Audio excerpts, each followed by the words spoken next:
Contras. Se me hacía tarde, ya me iba. Siempre se hace tarde en la ciudad. Cuando me di cuenta estaba vivo. Vivo para Buenas siempre. tardes a todos, bienvenidos a una feria política. Yo soy Tina Feria, estamos por Agofa TV. Puedes seguirnos y escucharnos por la web, por Twitch, YouTube. También bajar de la aplicación y nos puedes llevar a todos lados donde vayas.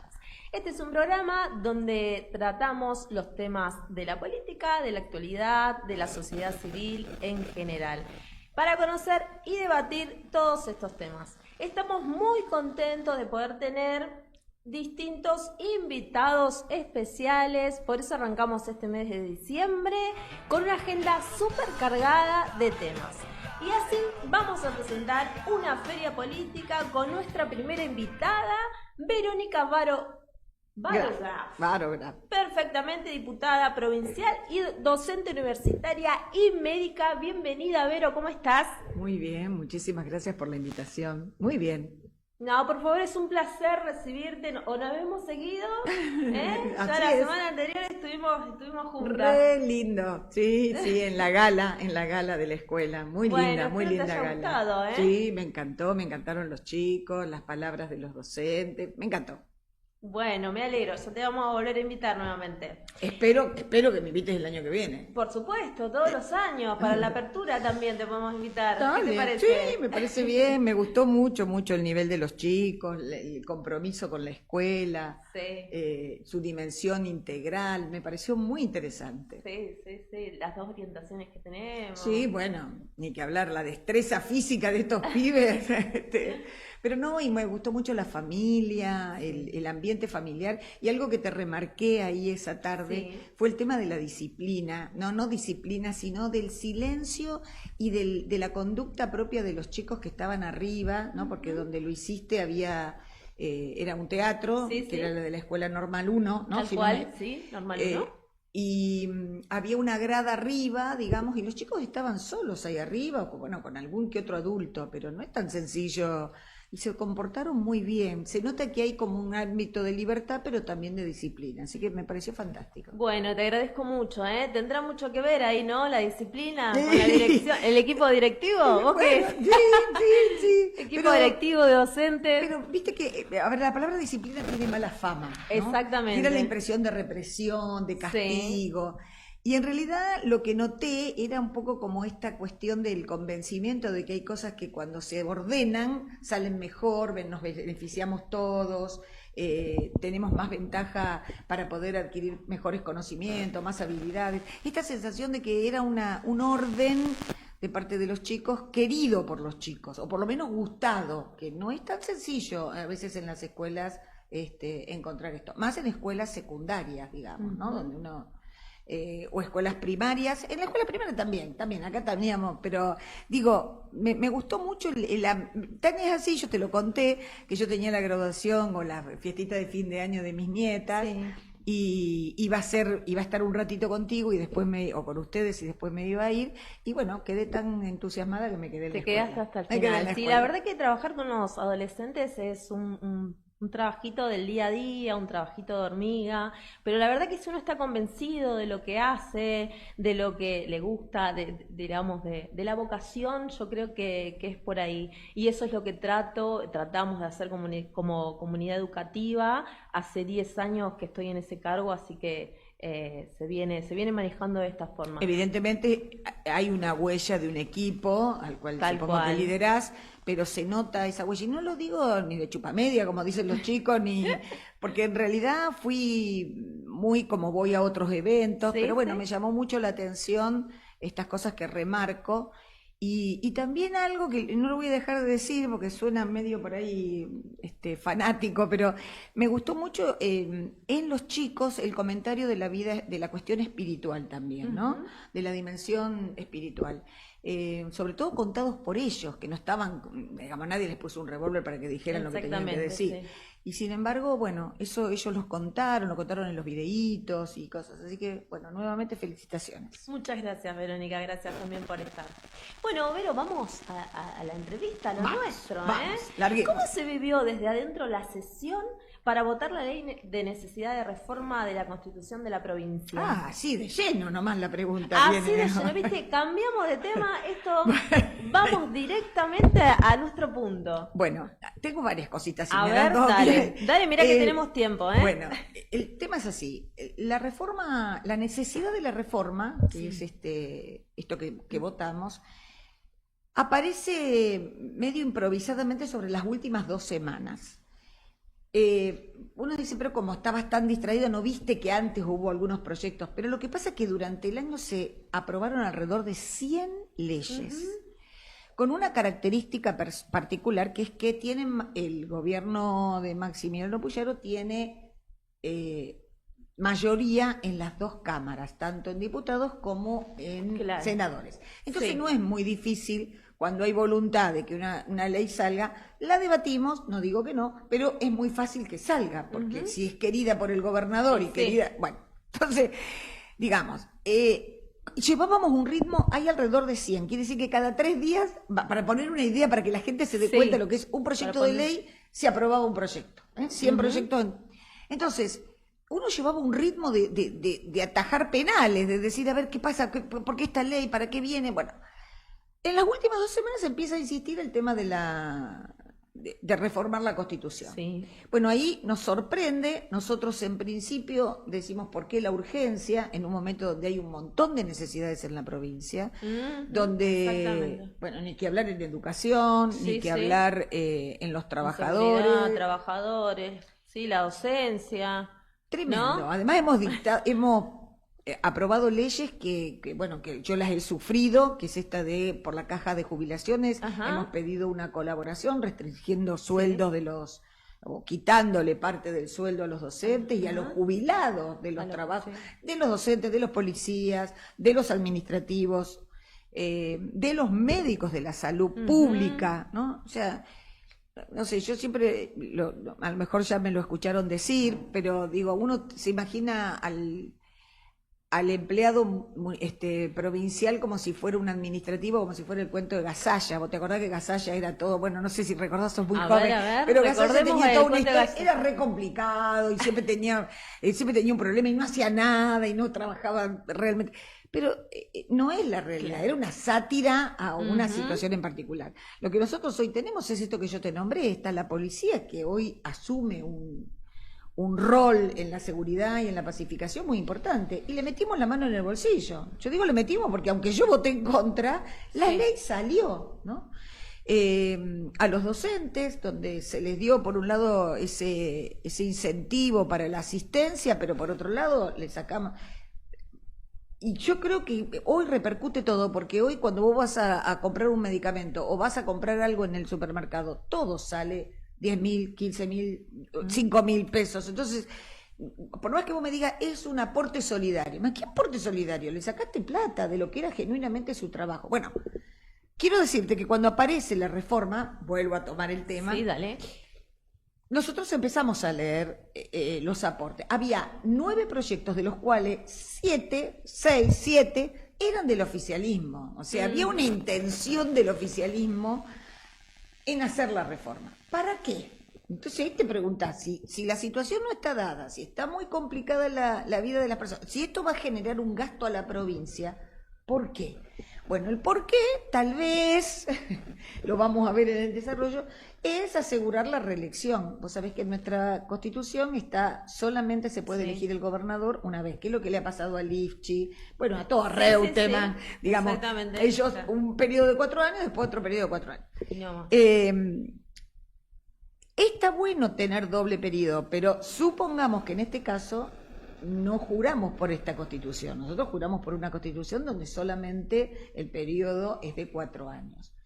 Quizás modificándola ahora podría caber la oportunidad de volver a pedir, poder volver a votar o volver a presentarse, al gobernador, y como juró por una nueva Constitución y hay reelección, poder volver a presentarse para la reelección. mirando esto, y vos me vas a decir, pero ¿y por qué sospechás eso? Y porque vimos cómo nos condujimos todo el año. Todo el año fue digamos, una imposición, un empoderamiento de parte del oficialismo respecto a la minoría que somos nosotros, que somos un montón, pero bueno, no alcanzamos por esto de que ellos son 28 y nosotros somos 22. Verónica, recién nos mencionabas que seguramente desde tu equipo estudiaron el tema, ¿no? Y nos marcabas algunos puntos, nos decías 6, 7, 8. ¿Podés profundizar en esos puntos que se propusieron?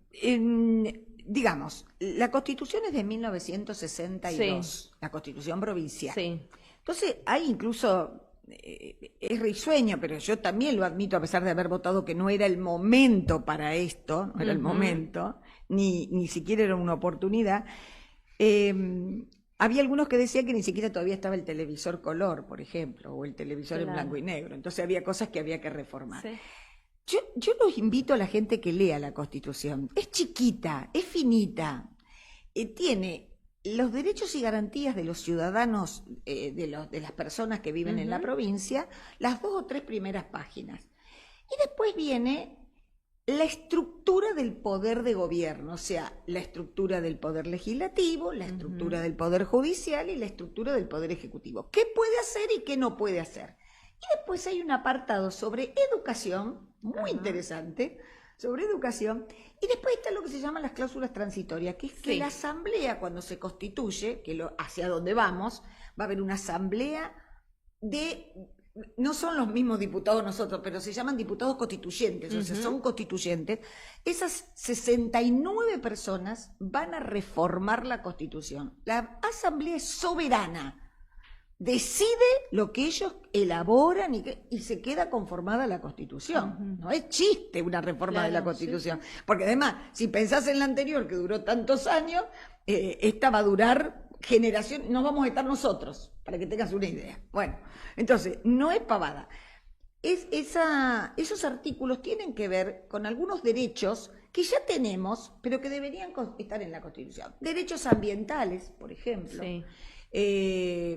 Derechos de algunas minorías. El tema de la educación es un tema que también se ha abierto al tema todo de lo digital, pero por ahí toca algunas fibras que a mí me cuestan. Digo, para mí la educación es derecho de los padres. El Estado tiene que asegurar esa decisión de los padres, pero ahora, aparentemente por lo que escuchamos en algunos de los proyectos, es como que la educación es responsabilidad absoluta del Estado. Hay gobiernos muy de izquierda y muy de derecha que tienen esta concepción. A mí no me interesaría estar en ese extremo, porque vuelvo a decir, más allá de que queramos o no queramos, los papás influimos tremendamente en la educación de nuestros hijos. Y tener un Estado que va a decidir algo distinto a lo mejor lo que las familias quieren, me parece que no corresponde. Bueno, eso sería una modificación que va a quedar liberada a lo que los constituyentes que vamos a votarlos, los constituyentes decidan. ¿Qué se hizo en esta ley de necesidad? Nombramos los artículos que se podían modificar. Bien. Y dimos una idea de hacia dónde queríamos que fueran, pero bueno, después los constituyentes pueden modificarla para donde quieren. Esto que te dije, toda la era digital no está incluida en la Constitución. Ahora la pregunta sería, ¿es necesario? Hay derechos del consumidor que sí me parecen muy buenos. Esto de, viste que hoy hay grandes estafas en el tema de la... bueno, entonces no está mal que podamos tener un defensor y un protocolo para los derechos del consumidor. Nosotros habíamos propuesto, a pesar de que nos opusimos porque no queríamos en estas circunstancias y bajo estos intereses, nos propusimos... por ejemplo, defensoría de niños y niñas, defensoría de adolescentes, defensoría de jóvenes, de adultos mayores, que el MPA, que es el Ministerio Público de la Acusación, y el Ministerio Público de Defensa, sean los fiscales regionales y los fiscales generales, así como los defensores generales y los defensores regionales, sean elegidos por el pueblo. Porque como de ellos va a depender, en el fondo, la persecución de un delito, que quien sienta que está asegurado, que no tienen intereses políticos, que no hay, digamos, que tienen una ética particular, que el pueblo pudiera elegir. Bueno, esas cosas hay que ver si la Asamblea las pone, las establece o no las establece. Verónica, mira, desde acá creemos necesario poder explicarle a los santafesinos a través de una campaña para comunicar y difundir esta información de por qué es necesario esta reforma o justamente todo esto que vos nos explicabas. ¿Cómo lo ves? ¿Estás de acuerdo? Totalmente. El pueblo, nosotros habíamos pedido un plebiscito. Hay mucha gente que no sabe nada. No está Pero ni que, ¿cómo va a estar, Tina? No puede ser que estén pensando en una reforma de la Constitución cuando en realidad están pensando en llegar a fin de mes, en comprar medicamentos, en ver cómo pagan los impuestos. Vos sabés que un dato. Nosotros antes de aprobar esta ley de necesidad, aprobamos lo que se llama el presupuesto 2025.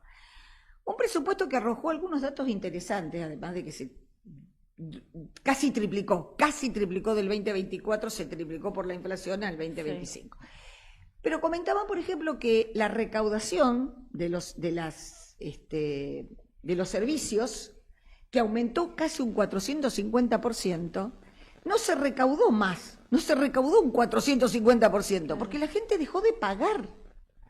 Y es una ecuación que tiene hasta un nombre, que cuando uno aumenta desmedidamente algo, la gente no responde porque no tiene cómo solucionar los salarios aumentaron un 98%, y los impuestos de los servicios, agua, electricidad y gas, algunos llegan al 400%. Entonces vos decís, es verdad que la gente no está interesada, pero yo creo que sí, que hay que hacer una muy buena publicidad para poder que la gente pueda elegir quién lo va a representar en esa asamblea donde se va a modificar la Constitución. Te voy a decir algo más. Hay que entender qué entra en una Constitución. Porque hay cosas que se pueden lograr por las leyes. No necesitamos modificar la Constitución cada vez que vamos a hacer una ley que a lo mejor beneficia los derechos de las personas. Entonces hay que entender qué entra, porque tiene que ser un marco muy macro. No podés, porque si no te ajustás a una idea y después no te podés salir de esa idea. No sé si soy clara. Sí, muy clara. Desde el Frente Amplio Renovador... Desde el Frente Renovador. Perdón. Frente Renovador. Amplio no, perdón, Vero, amplio no. Desde el Frente Renovador santafesino. ¿Están para presentarse como una opción en la elección de las no me preguntes quién. Sí, claro que nos vamos a presentar. ¿Se van a presentar? Sí, claro. El que esté más capacitado para poder aportar los valores, porque aquí se juegan las miradas que uno tiene sobre los derechos de los ciudadanos, sobre qué soñamos para la provincia, ¿no? ¿Qué soñamos para la provincia de Santa Fe? Viste que siempre pedimos un proyecto que dure a través del tiempo, y la Constitución salva esto, digamos, guarda estos derechos y esta idea que uno tiene, que quiere que logre la provincia. Sí, vamos a presentar, pero no te voy a dar nombres porque todavía no los tengo. Pero bueno, cada partido se va con lista única. Me parece que te haces la distraída, no importa. No voy a decir nada, a ver si todavía voy presa. No, lo que te quería decir es que digamos, se ha propuesto que los constituyentes pertenezcan a partidos con lista única, que no haya esas listas sábanas muy grandes, y generalmente las vamos a votar junto con las elecciones intermedias el año que viene. Bien. En las PASO del año que viene se va a votar además los constituyentes. No tenemos mucho tiempo para presentarle a la sociedad quiénes quieren ser constituyentes y qué quieren hacer para la Constitución. Porque como bien dijiste, el problema es que la gente no sabe qué lleva una Constitución adentro. Suponete que me diga, no sé, quiero que me deje adoptar mascotas, por decirte una cosa, que me deje adoptar mascotas o ponerle el apellido. Eso no está en la Constitución. O sea, hay cosas que se pueden pedir como derechos que son leyes, no Constitución. No sé si se entiende. Sí, entonces, imagínate en el área de la salud. Sí. Los extremos, ¿no? Bueno, el comienzo de la vida y el final de la vida. También que nosotros estamos dentro del marco de la Constitución Nacional. No nos vamos a poder salir de la Constitución Nacional. Pero bueno, es delicado, es muy delicado. Y me parece que no estábamos para mirar tan finito, no estábamos para preocuparnos tanto de esto, cuando en la Constitución que tenemos Es muy amplia y daba marco a que uno pudiera pensar en los trabajadores, que pudiera pensar en las diferencias educativas, que pudiera asegurar la educación superior. Había cosas que se podían establecer con la ley que tenemos. Pero bueno, vamos a la reforma. Vamos es a la inevitable. reforma. ¿Cuál es la relación que tiene este espacio con el resto del peronismo? Pero qué interesante esta mujer, ¿eh? Sí, sí. Producción también, guarda. No solo esta mujer, Bien, es así. Unidos trabaja es un frente donde está el justicialismo y otros partidos. Nosotros, aunque nos engloba el PJ, no somos todos del PJ como PJ tradicional, ¿no? Entonces, hay distintos partidos que están ahí adentro. Estamos en una dificultad porque algunos de los integrantes del PJ han votado a favor de esta reelección, a favor de esta reforma, aceptando la reelección, y bueno, se está decidiendo a ver qué se va a hacer, porque el partido nos convocó al frente, junto con el Partido Justicialista, nos convocó hace 2 o 3 semanas, y en consenso y en ese plenario que hicimos, habíamos convenido que no era la oportunidad ni el tiempo, estaba desfasado con respecto, y además no nos daba el tiempo para poder analizar y tomar estas determinaciones. Habíamos pedido no votar a favor y bueno, hubo gente que así lo hizo.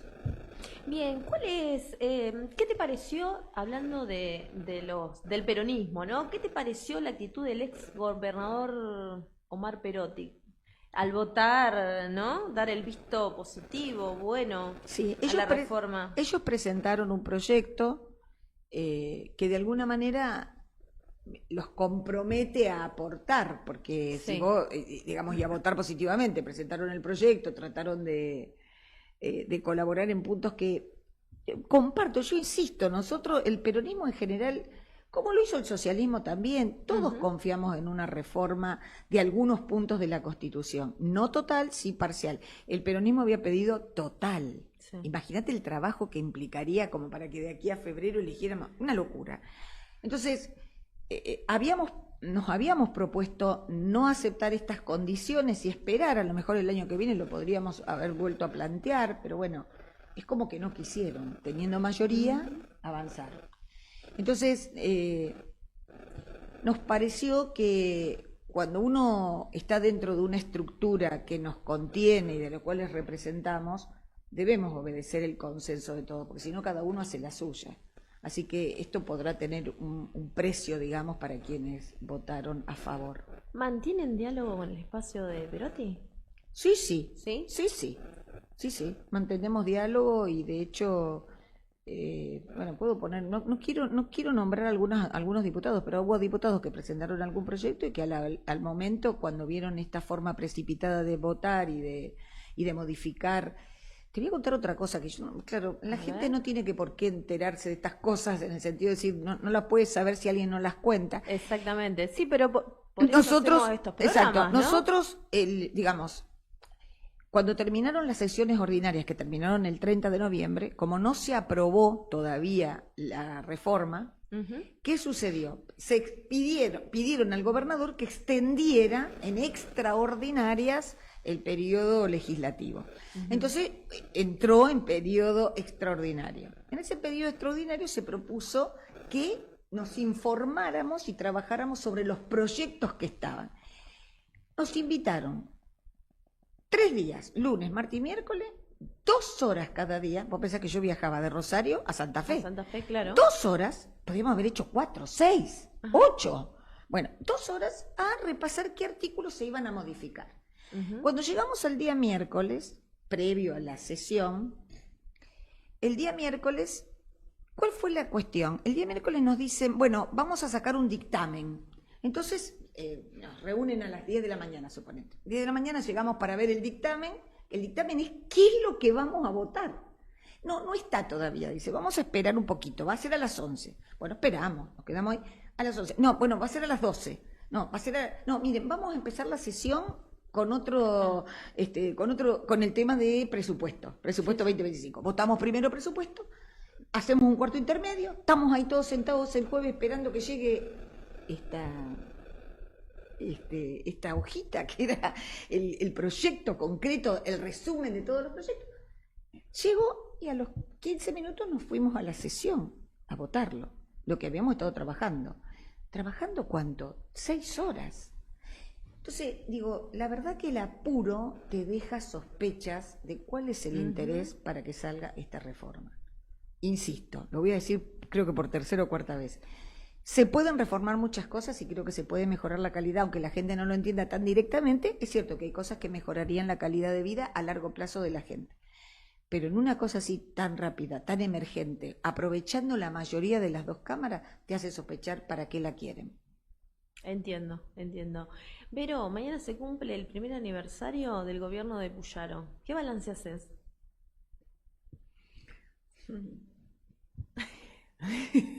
La cara me ponen acá todos como un apoyo logístico, te quiero ver. A ver,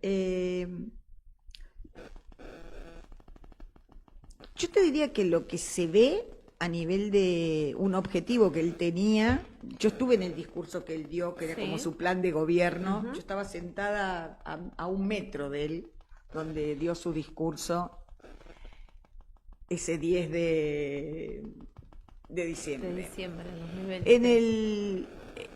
Digamos, algunas cosas se cumplieron en el sentido de priorizar el tema de la inseguridad con respecto a Rosario sobre todo, de lo cual lejos estamos de la pacificación todavía, pero bueno, en algunas cuestiones da la sensación de que ha minorado, o por lo menos las cárceles han tenido otro nivel de intervención sobre la ciudadanía. No tenemos claro a qué se debe. Se supone que se han reforzado las cárceles, se ha reforzado la policía, la seguridad. La gente te dice que en los barrios la inseguridad sigue estando, ¿no?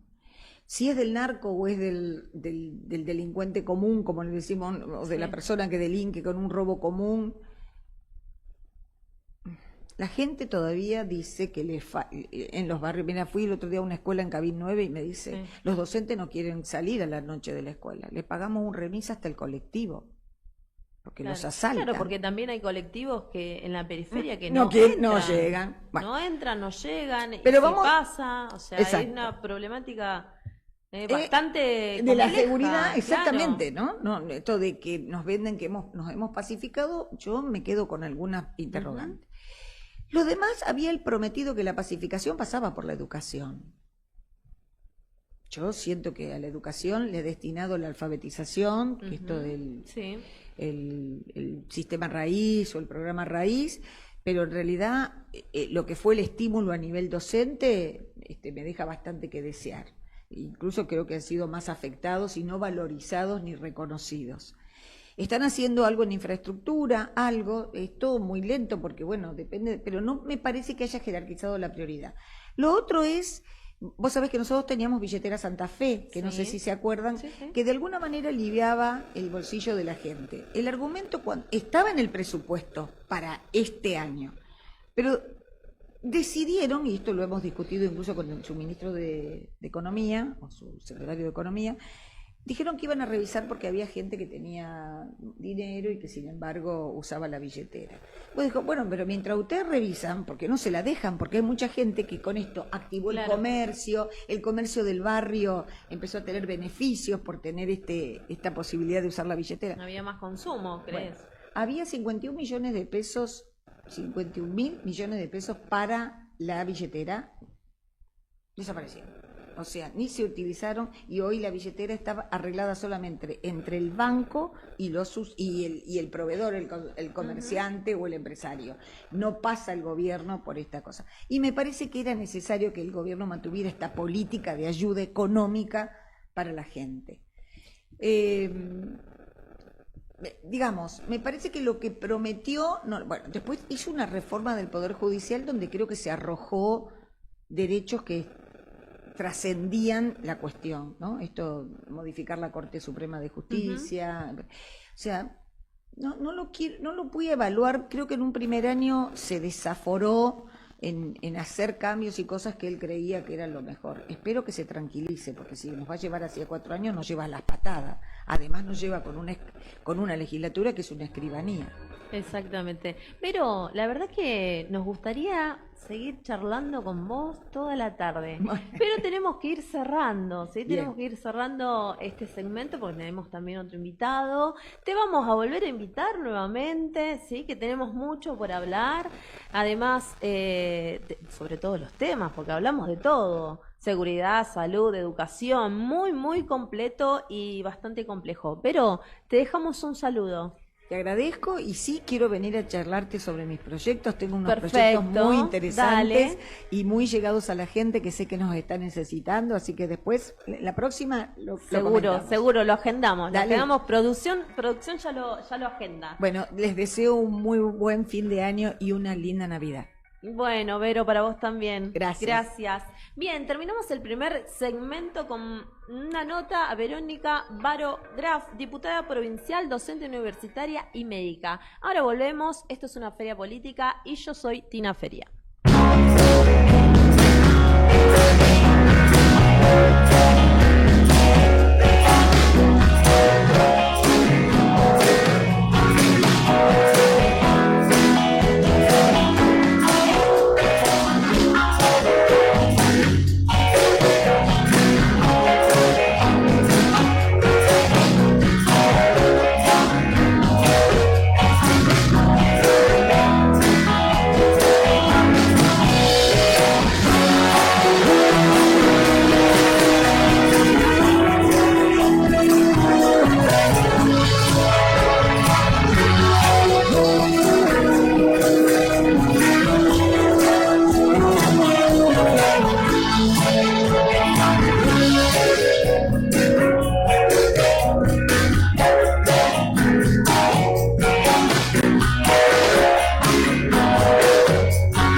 Feria Política, tenemos otro invitado tan especial. Vamos a estar con Eduardo Tonioli, diputado nacional del Movimiento Evita. Buenas tardes, Eduardo, ¿cómo estás? ¿Qué tal? Buenas tardes, gracias por la invitación. Bien, Eduardo, mañana se cumple un año del gobierno de Javier Milei. ¿Qué evaluación haces? Bueno, desde ya una evaluación muy negativa. El gobierno de Milei tiene una serie de objetivos bien claros, todos ellos nocivos, entiendo yo, para la República Argentina. Hay dos principales, ¿no? Fundamentalmente, reprimarizar la economía argentina y extranjerizar nuestros recursos estratégicos. Y para eso necesitan construir un orden social que la Argentina, por lo menos, aún habiendo pasado etapas críticas, aún habiendo pasado etapas de políticas neoliberales muy duras y dolorosas, nunca llegó a construir, ¿no? Que es un país con 15%, 10% de integrados y la inmensa mayoría de los argentinos mirando desde afuera. Hacia ese lugar pretende ir Javier Milei. Según esos parámetros, posiblemente uno pueda considerar que ha tenido éxito, ¿no? Porque ha llevado adelante una serie de políticas que nos han llevado a un escenario recesivo. Pero bueno, lo que no están atravesando por una etapa muy exitosa son la mayoría de los argentinos, sobre todo los que dependen del mercado interno, los que viven del mercado interno, ¿no? Exactamente. Eduardo, hubo sesiones bastante intensas este año, donde se dice que Milei busca desautorizar el Congreso Nacional, intentando de alguna manera, en lo posible, saltar algunas discusiones, ¿verdad? En realidad Milei, desde que arrancó su gestión, tuvo un objetivo claro con respecto al Congreso, que es intentar clausurar el debate y, en todo caso, motorizarlo o habilitarlo exclusivamente cuando eran algunos temas de su interés particularmente uno, el más importante, que ha sido la ley Bases, Sí. que llevó, bueno, de alguna manera la mitad del año legislativo, ¿no? de discusión. Después, cuando la oposición, en sus más diversas variantes, logró articular una respuesta frente a algunas políticas enormemente regresivas del gobierno de Milei, básicamente lo que tiene que ver con los recortes en materia de educación universitaria, lo que tiene que ver con los recortes a los jubilados, cuando la oposición logró construir una mayoría contraria a esas políticas del gobierno, el gobierno lo que hizo fue finalmente vetar esas iniciativas y luego sostener el veto de manera, uno podría decir, con algunos ardides poco convencionales, ¿no? Entiendo yo que comprando voluntades, eso fue de alguna manera explícita. Cuando fue la ley base en el Senado, se repartieron embajadas, se repartieron cargos públicos en distintos organismos y se repartieron evidentemente otras cosas que empiezan a saltar con el caso Cuadra, que no fueron por derecha de alguna manera, ¿no? Y después, bueno, tuvimos los casos de los diputados del radicalismo en algunos casos y de algunos partidos provinciales y desprendimiento del peronismo que han terminado fichando para las filas del oficialismo, ¿no? Eduardo, ¿qué cosas propuso Unión por la Patria que no se pudo lograr, no se pudo canalizar para ser tratado? No, básicamente hemos tenido una enorme dificultad por imponer nosotros una agenda. Sí, hemos sido protagonistas en estos temas a los que te hacía referencia, de la discusión en torno a la recomposición de los haberes previsionales, la recomposición del presupuesto universitario. Hemos impulsado otra agenda que quizás no han tenido tanta capacidad para construir mayorías, como la agenda de la asistencia alimentaria, como la agenda muchas veces de los trabajadores formales y sus demandas en esta etapa, los trabajadores del Estado, la agenda que tiene que ver con defender algunas empresas públicas estratégicas. Bueno, algunas de ellas salieron de la ley base producto de la lucha de muchos sectores gremiales o sectores de la sociedad que se plantaron frente a eso y que lograron que en el decálogo de empresas que estaban sujetas a privatización no fueran incluidas, ¿no? Eduardo, la oposición está pidiendo que se suma al calendario de extraordinarias la discusión sobre el presupuesto 2025. ¿Cómo viene esto, este tire y afloje? ¿Qué puede pasar con lo que le corresponde a Santa Fe? No, en principio el gobierno, algunos lo veníamos viendo, iba rumbo a pretender no discutir el presupuesto nacional. Algunas señales que daban en la forma de tratamiento del presupuesto, las particularidades que tiene a quien han puesto a la cabeza de esa comisión, que es José Luis Esper, alguien que de alguna manera lo que ha hecho es trabar sistemáticamente el funcionamiento de esa comisión.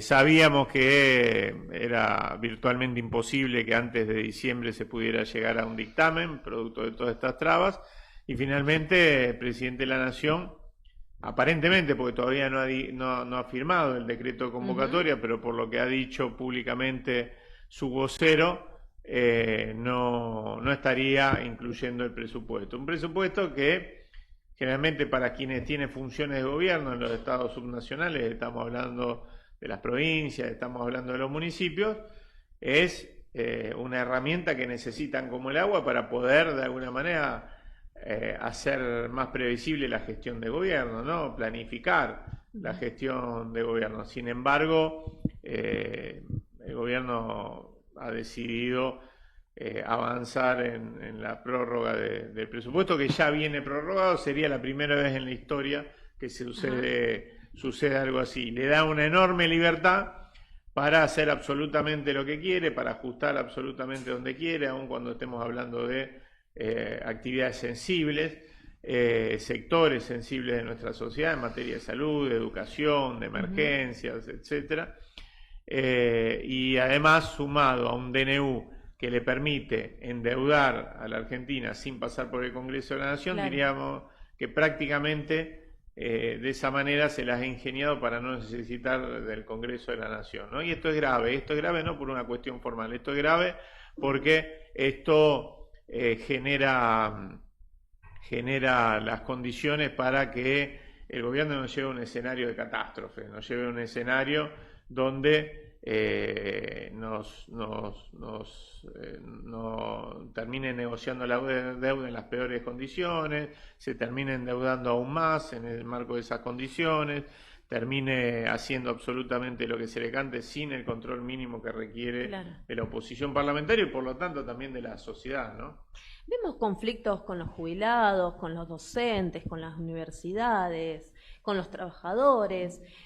¿Hasta dónde crees que puede llevar adelante este plan Javier Milei o hasta dónde crees que la gente puede aguantar esta situación? Eso lo va a decir la sociedad, nuestra comunidad, sus organizaciones. Hay un escenario muy complejo a nivel social, ¿no? Hay un escenario donde, más de 6 millones de argentinos fueron empujados a la pobreza, un porcentaje de ellos a la indigencia, donde han cerrado un número importantísimo de pymes, de industrias, producto de, el revival de políticas que ya la Argentina ha conocido y que nunca salieron bien. Hablo de las políticas o el programa económico de José Alfredo Martínez II, hablo de lo de Cavallo, Machinea, Sturzenegger, Caputo, etcétera, ¿no? No hay una sola de las propuestas que hizo el gobierno en este presupuesto que finalmente parece ser que no se va a aprobar, ni siquiera se va a tratar, que apunte a reactivar la economía, ¿no? En todos los casos son recesivos. El gobierno apuesta casi exclusivamente al RIGI, ¿no? El régimen de incentivo de las grandes inversiones, bajo la peregrina idea de que esto derramaría y generaría una recuperación de la actividad económica.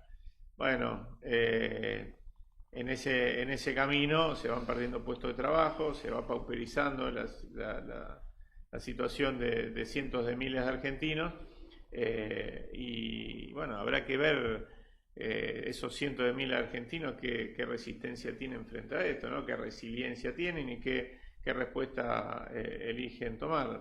Nosotros por nuestra parte hemos acompañado el reclamo de sectores de la sociedad civil, de los sectores gremiales, los sectores de trabajo, los sectores de la producción, los movimientos sociales, las economías regionales, en momentos en los que se discutía, por ejemplo, la ley bases. Nuestro bloque en particular fue un desfiladero de organizaciones de la sociedad civil que venían a plantear cuáles eran sus objeciones hacia ese bestial programa de involución nacional que tenía 800 artículos, entre los 600 del cuerpo central y los 200 artículos anexos. Y muchos de esos artículos logramos frenarlos, muchas medidas regresivas logramos frenarlas, otras no. Pero hemos elegido de qué lado de la historia estar. Y es en oposición a este régimen, para nosotros brutal, profundamente antinacional, profundamente antipopular, y también hay que decirlo, de esto no se habla mucho, profundamente antifederal, porque este gobierno ha recortado las transferencias no automáticas, es decir, lo que está fuera de la coparticipación, a las provincias en un 98%, llevándolas a situaciones en algunos casos críticas según la espalda que tenga esa provincia y según la recaudación que tenga, ¿no? Han eliminado el fondo de incentivo docente, el fondo compensador del transporte del interior, han degradado, en un tema que sigo muy de cerca, el transporte ferroviario en todo el país, han degradado todos los programas que tienen que ver con la educación en un ministerio, el Ministerio de Educación de la Nación, que si bien era un ministerio, como siempre se dijo, sin escuelas o con muy pocos establecimientos escolares bajo su dependencia, llevaba adelante un sinnúmero de programas que sostenían, ¿no es cierto?, apoyaban, apuntalaban la educación en los niveles en las provincias, en los niveles, desde los niveles iniciales, secundarios, hasta, por supuesto, bueno, la educación universitaria, que sí depende directamente de Nación. En materia de salud, otro tanto. En los últimos días nos hemos enterado de la última de las decisiones, que es eliminarle a un número importante de jubilados los remedios gratuitos del PAMI. Bueno, todo eso para nosotros es inaceptable, ¿no? Bien, Eduardo, hablemos de la provincia de Santa Fe. ¿Cómo viste el primer año del gobierno de Puyaro? ¿Qué evaluación haces? Mira, yo creo que Puyaro, todo el capital político que acumuló en las elecciones, ha sido un candidato en su momento de los más votados en la historia santafesina. Todo ese capital político decidió ponerlo detrás de un programa que es un programa importado desde la Ciudad Autónoma de Buenos Aires, el programa de Javier Milei, ¿no? Lamentablemente hay que decirlo, una provincia que podría buscar un camino autónomo, una provincia que por supuesto no va a estar no va a estar por fuera de las particularidades que atraviesan todas las provincias en la República Argentina, en el marco de un gobierno de estas características, pero que tiene espalda para poder sostener obra pública, para poder sostener salarios más dignos para sus trabajadores, para poder sostener una educación y una salud mucho más acorde con lo que necesitan los santafesinos, porque tiene espalda y porque tiene capacidad de recaudación. Y sin embargo, el gobernador ha decidido subirse a las políticas y a la gestualidad del gobierno nacional, ¿no? Exactamente. A las políticas, porque ha firmado el Pacto de Mayo, que no se firmó en mayo, pero que se terminó llamando así. Se ha subido a esta pretensión, ¿no es cierto?, de que las provincias se hagan cargo del ajuste que Nación pretende hacer. Nación milita específicamente las provincias se hagan cargo de ese ajuste, que sean frontman de ese ajuste. La provincia se ha hecho cargo. A las pruebas me remito, con lo que ha hecho con los salarios docentes, con lo que ha hecho con la reforma previsional, una reforma previsional innecesaria y que en un 85% el déficit de esa caja de jubilaciones provincial se explica por la deuda de Nación a la provincia. Bueno, todas estas cosas ha hecho en materia de política pública el gobierno de Puyaro, a lo que hay que sumarle que se ha subido también a la gestualidad del gobierno nacional, verdugueando a los docentes con un discurso profundamente antidocente, de persecución, tirando números falsos para intentar que la población se ponga de punta con los trabajadores de la educación, números falsos, digo, de ausentismo, etcétera. Exactamente. Y bueno, descontándole los días de paro. Miren, nosotros fuimos muy críticos en nuestro sector con un gobierno de nuestro signo político como fue el gobierno de Omar Perotti. Ahora tengo que decir que Omar Perotti en algún momento hizo esa misma gestualidad de descontarle los días de paro a los docentes, pero después se los devolvió en los recibos de sueldos posteriores. Bueno, en el caso de Puyaro esto no es así. Gobierno. Claro, en el caso de Puyaro esto no es así. Y podría sumar un montón de temas en los que viene sosteniendo esa política de crueldad para con los sectores más desfavorecidos, para con los trabajadores, para con los sectores humildes, etcétera. Yo creo que está hipotecando todo el capital político que tiene y se está atando una gestión nacional que más temprano que tarde, porque es imposible que este régimen se estabilice en términos sociales y políticos, va a empezar a tener zozobras muy grandes y va a tener un enfrentamiento muy grande con la población. Y en el medio va a estar la gestión de Maximiliano Puyaro, que va a ser indistinguible de estas políticas nacionales, ¿no? Bien, Eduardo, si bien no va a ser tu rol, en la legislatura santafesina se está apuntando a reformar la Constitución. Me gustaría saber tu opinión. Yo soy parte de un sector del movimiento Evita que siempre se ha planteado como reformista. Yo creo que no hay casi sectores de la política santafesina que no crean que la Constitución hay que reformarla. De hecho, bueno, nuestra diputada provincial Lucila de Ponti fue autora de un proyecto, ¿no?, de reforma de la Constitución. Ahora, yo decía el otro día, ¿no?, cuando se estaba discutiendo, me vi toda la sesión, porque si bien no soy diputado provincial, soy alguien que está interesado en el tema, me vi toda la sesión, todo el debate, y mientras se estaba produciendo la sesión había exactamente 292 personas promedio, en algún momento llegó a un pico de 300 y algo, en momentos caía a 200, viendo un debate que es trascendente para la historia santafesina, es decir, vamos a reformar una constitución que tiene 60 y pico de años de vigencia. Sí. Un momento histórico. Un momento histórico, y había 292 personas mirando. Posiblemente esas 292 éramos los que estábamos acá, dirigentes políticos, periodistas y no mucho más. Y eso es producto de la manera en la que se llegó a ese debate, que es sin participación, sin convocatoria de la población. El gobernador tiene amplia mayoría en las dos cámaras. En una de ellas, de hecho, tiene los 2 tercios necesarios para esa, tenía los 2 tercios necesarios para no depender de otra fuerza política. En la Cámara de Diputados le faltaban algunos que terminaron apareciendo. No era necesario abrir la discusión en diciembre, ya en extraordinaria, o la última semana de ordinarias, para en 3 días, en encuentro de 2 horas cada día, terminar de liquidar la discusión. Se podría haber convocado hace muchos meses, o hace un mes por lo menos. Hay algo que está sonando, ¿no? Viste, estamos como con el tiempo, ¿eh? Ahí está. Decía que